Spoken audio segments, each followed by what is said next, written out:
You already know what it feels like. That tiny moment where something small gets said and something inside you shifts. Maybe it was a tone of voice. Maybe it was the way someone looked at you, or didn't look at you. Maybe it was something so small that you couldn't even explain it to someone else without sounding ridiculous. But it didn't feel small, it felt like everything. And then, before you even realized what was happening, you were in the middle of something massive. An argument that somehow went from a simple comment about dishes or timing or a text message that took too long to get a response to, into something that touched every wound you've ever carried. Every fear, every old memory, every moment you ever felt like you weren't enough, or weren't heard, or weren't chosen. That's not a coincidence. And it's not weakness. And it's not because something is fundamentally broken in your relationship or in you. There is actually a very specific reason this keeps happening, and once you understand it, you will never see conflict the same way again. Let's start at the very beginning. Here's what most people think is happening when a small argument blows up. They think the other person is being irrational. They think they're overreacting. They think the problem is that someone isn't listening well enough or caring enough or trying hard enough. And so they try to fix it by talking louder or shutting down completely or bringing up old receipts or going completely silent for days. None of that works. And deep down you already know it doesn't work. Because you've tried it. You've said the exact right words and still somehow made things worse. You've stayed calm and watched the other person escalate anyway. You've apologized and still felt like nothing actually got resolved. You've done everything right on the surface and still ended up further apart than before. That's because the surface is not where this lives. Here's what's actually happening underneath. Every single human being walking this earth carries something called an emotional threshold. Think of it like a cup. Throughout any given day, that cup fills up.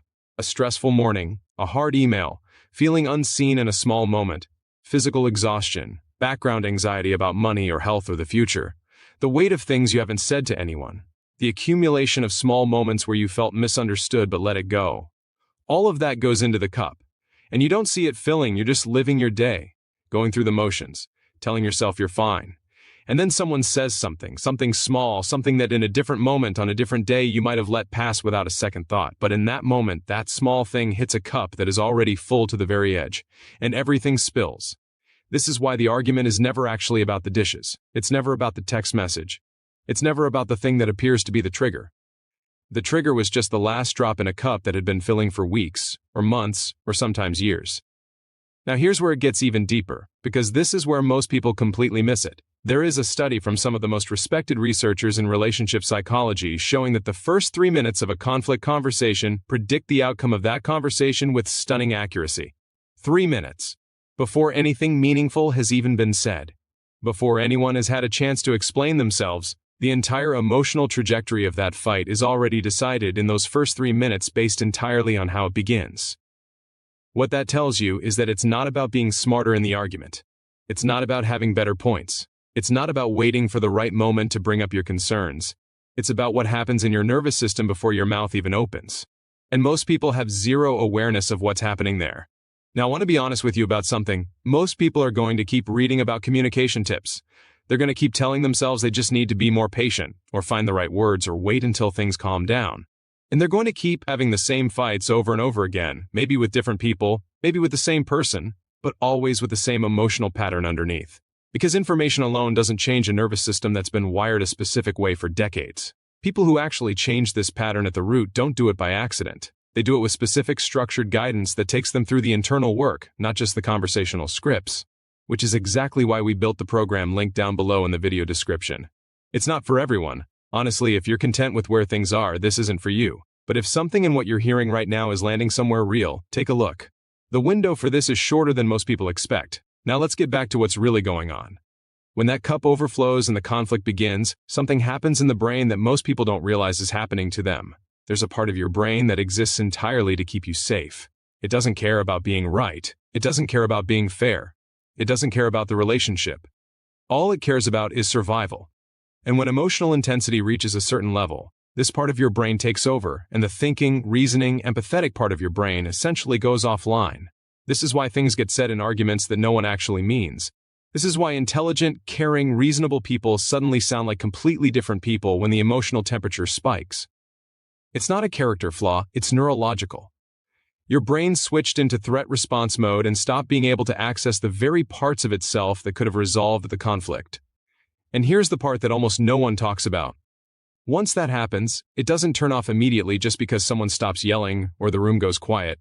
Your nervous system can stay in that activated state for anywhere from 20 minutes to several hours after the conflict appears to be over. So when you try to have the calm, rational follow-up conversation an hour later, one or both of you might still be physiologically in threat mode, which is why the calm follow-up conversation often reignites into another argument. It's not because you're failing, it's because the biology hasn't reset yet. Think about how much of your life this has shaped without you realizing it. Decisions made during that state. Distance that grew in the silence after. Walls that went up not because you wanted to be closed off, but because your system was protecting you from what felt like repeated emotional danger. Patterns that have played out not once, not twice, but on a loop across different seasons of your life. 93% of what we communicate has nothing to do with the actual words we're saying. 8%. The tone, the body language, the micro-expressions, the timing, the energy underneath the words. This means that someone can say the most technically correct, perfectly worded response and still trigger a full emotional escalation, because the nervous system energy underneath those words was still in defense mode. And this is why rehearsing what you're going to say never works the way you hope. You've probably done this, thought through exactly how you're going to bring something up, chosen your words carefully, picked the right time, and somehow it still goes sideways, because it was never about the words, it was about the state. Now let's talk about what happens on the other side of this. Because this is where people who do the deep work start to experience something that honestly sounds impossible, until you've lived it yourself. When you begin to understand your own threshold, when you actually start to recognize the cup filling before it overflows, something extraordinary happens. You stop being at the mercy of your own reactions. You're not suppressing them. You're not faking calm. You're not performing patience while seething underneath. You're actually genuinely creating space between a trigger and your response. And in that space, everything changes. Conflicts that would have lasted 3 days get resolved in 20 minutes. Not because you said the magic words, but because you were actually present in your own nervous system instead of hijacked by it.